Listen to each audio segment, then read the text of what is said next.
Voilà, donc je m'appelle Laurence Calais, j'ai 57 ans et donc je pratique le vélo et le cyclotourisme depuis 5 ans environ, donc en réalisant des trajets pendant toutes mes vacances de 1000 km à peu près, en autonomie toute seule. Et donc là j'avais pour projet depuis plusieurs années de réaliser un parcours en fait solidaire. Et en discutant avec Hélène Mangin, donc la chef de service du CERMES, que je connais depuis très longtemps, j'ai décidé de le réaliser pour Prader-Willi pour deux raisons. Parce que c'est un public que je connais bien, comme je suis professionnelle au CAPS. Je suis chargée de mission en relations famille et le CERMES, c'est un établissement qui accueille une dizaine de personnes atteintes du syndrome de Prader-Willi, qui est le seul établissement à accueillir ce type de syndrome en France.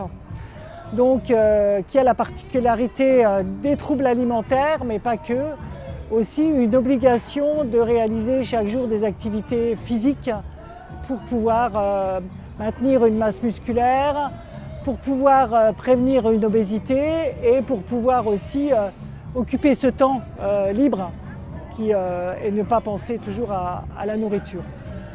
Donc étant donné que pour eux l'activité physique c'est quelque chose de primordial, il y avait vraiment un lien entre le défi que j'avais choisi de faire. Alors pourquoi un Tour de France? Parce que le CERMES c'est le seul établissement de ce type qui existe en France, mais des personnes qui sont atteintes du syndrome, il y en a partout dans la France, qui sont soit dans des établissements pas forcément adaptés à eux, ou soit qui résident en famille et qui sont avec peut-être un accompagnement qui n'est pas toujours adapté, en tout cas une infrastructure sportive peut-être insuffisante.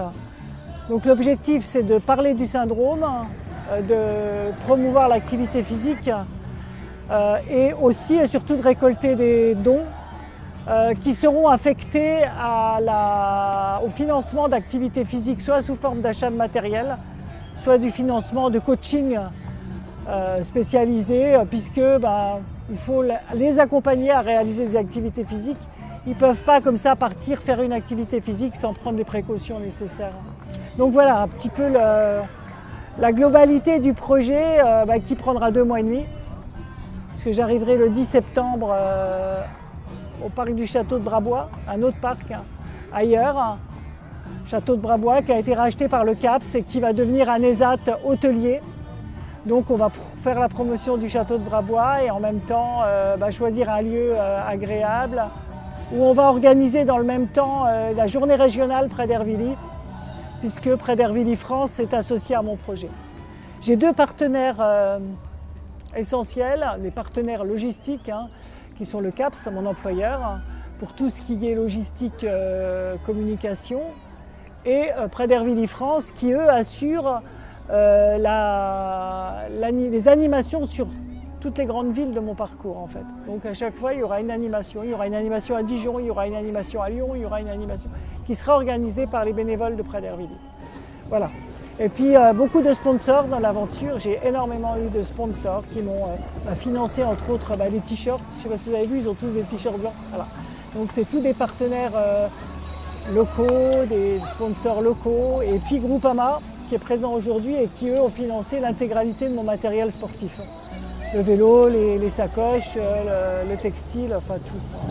Donc voilà, une aventure vraiment. Alors je pars seule, mais non, c'est une grosse organisation autour de moi, c'est beaucoup de partenariats, beaucoup de rencontres, beaucoup de solidarité, beaucoup de valeurs partagées en tout cas.